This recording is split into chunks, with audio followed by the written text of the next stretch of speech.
వాడు ఇంకేంటండి, యెహోవా యందు భయభక్తులు, దేవుని యందు భయభక్తులు కలిగినటువంటి వ్యక్తి. ప్రియమైనటువంటి వారులారా గమనించాలి. కానీ ఇదే యోబు ఆ తరువాత చివరి అధ్యాయాల్లో ఏమంటాడో తెలుసా? ప్రభువా, ఇప్పుడు నేను ధూళిలో పడి నన్ను నేను అసహించుకుంటున్నాను అంటాడు. అయితే వినికిడి చేత నిన్ను గూర్చిన వార్త నేను ఇంతకు మునుపు నేను చెవులతో విన్నాను, అయితే ఇప్పుడు నేను కన్నులారా నేను ఇప్పుడు దేవా నిన్ను కన్నులారా చూస్తున్నాను. కావున నన్ను నేను అసహించుకొని ధూళిలోను బూడిదలోను పడి పశ్చాత్తాపడుతున్నాను. అరే, జాగ్రత్తగా ఆలోచించాలి.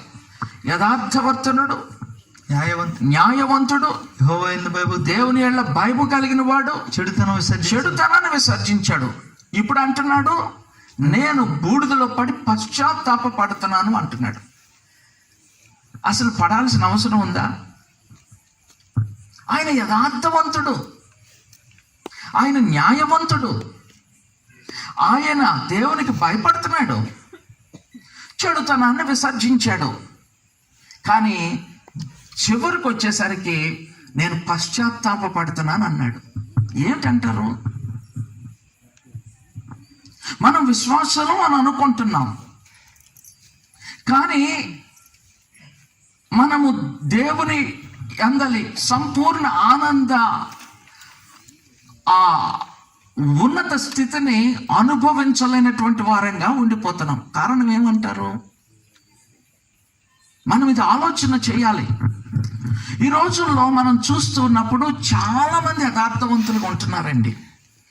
సరే, మన దేశంలో మన చుట్టుప్రక్కల ఎక్కువ యథార్థవంతులను మనం చూడలేమేమో, కానీ కొన్ని దేశాలలో వారు ప్రభుత్వానికి చెల్లించాల్సినటువంటి డబ్బుల విషయంలో చాలా యథార్థంగా ఉంటారు.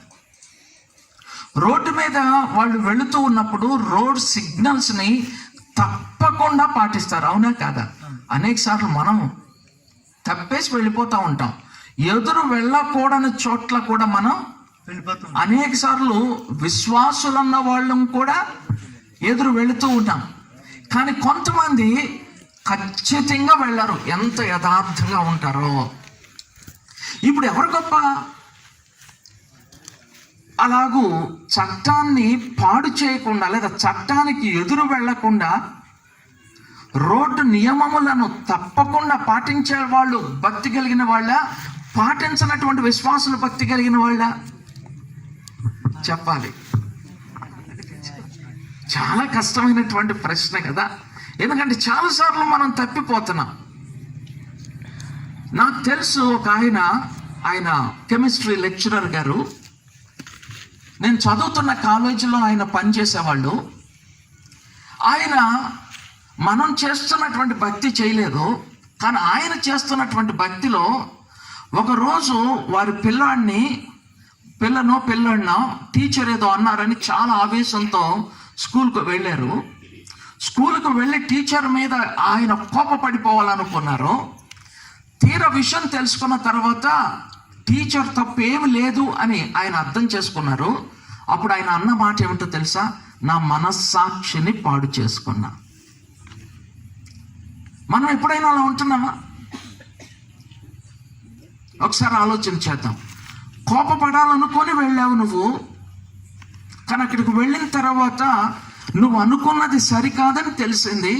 అయ్యో, నా మనస్సాక్షిని పాడు చేసేసుకున్నానే, కోపపడిపోయానే నేను. ఎప్పుడైనా మనం అలా ఉన్నామా? కానీ ఆయన అలా ఉన్నారు. ప్రియమైనటువంటి వారులారా వినండి, యథార్థముగా భక్తి చేసేటువంటి వాళ్ళు ఈ ప్రపంచంలో చాలా మంది ఉన్నారు.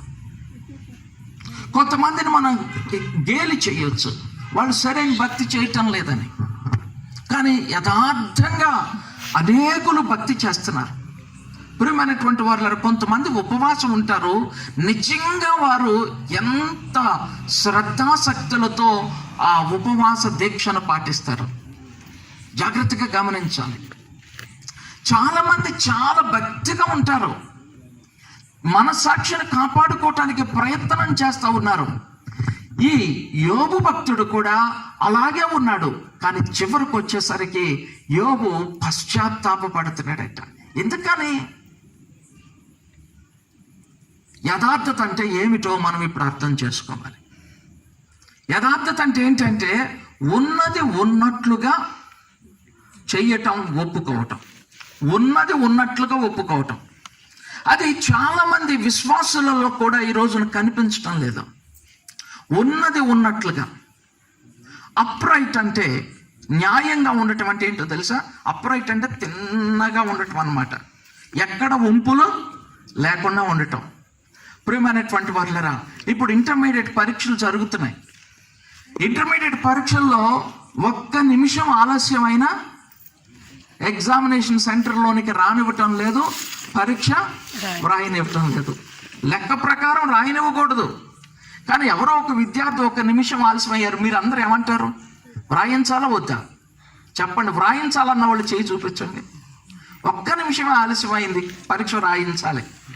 చేతులు ఎత్తిన వాళ్ళు అందరూ కూడా అప్రైట్ పీపుల్ కాదనమాట. యథార్థవంతులం కాదు. నేను చేసినా, మీరు చేసినా, ఎవరైనా చేసినా. కానీ యథార్థత అంటే ఏంటంటే రూల్ ఉందా, ఆ రూల్ ప్రకారమే పాటించడం. అంటే ముక్కుసూటిగా ప్రవర్తించడం అన్నమాట. అలా ప్రవర్తిస్తే ఎంత ఇబ్బంది వస్తుందో కదా. కానీ యోబు అంట అలా ముక్కుసూటిగా ప్రవర్తించేటువంటి వ్యక్తిగా ఉన్నాడట. అది యథార్థత అంటే. ప్రియమైనటువంటి వాళ్ళని గమనించాలి. న్యాయం యథార్థతలోనే మరలా ఇమిడి ఉంది. అంటే చట్టం ఏమి చెబితే దాని ప్రకారంగా చేయటం, చట్టానికి అటు కానీ ఇటు కానీ తొలగకుండా ఉండటం. ప్రియమైనటువంటి వాళ్ళరా, ఆ యోబు చాలా యథార్థంగా ఉన్నాడు, న్యాయంగా ఉన్నాడు. కానీ ఇది మనుషులు చేసుకున్నటువంటి చట్ట ప్రకారంగా, లేకపోతే ఆ పరిసరాలలో ఆ దేశంలో ఉన్నటువంటి చట్ట ప్రకారంగానో, లేదా దేవుడు చెప్పినటువంటి చట్ట ప్రకారంగానో చేసుకుంటా వెళ్ళాడు. కానీ ఒక్కటి మైనస్ అయింది ఏమిటో తెలుసా? దేవుని యందలి పూర్ణ నమ్మకం. ఈ మాటను గమనించాలి. ఇక్కడ యోబు గురించి వ్రాస్తూ దేవుడు సాక్ష్యం చెబుతూ యోబు నీతిమంతుడు అని వ్రాయలే. ఇక్కడ రాయలే యోబు నీతిమంతుడే.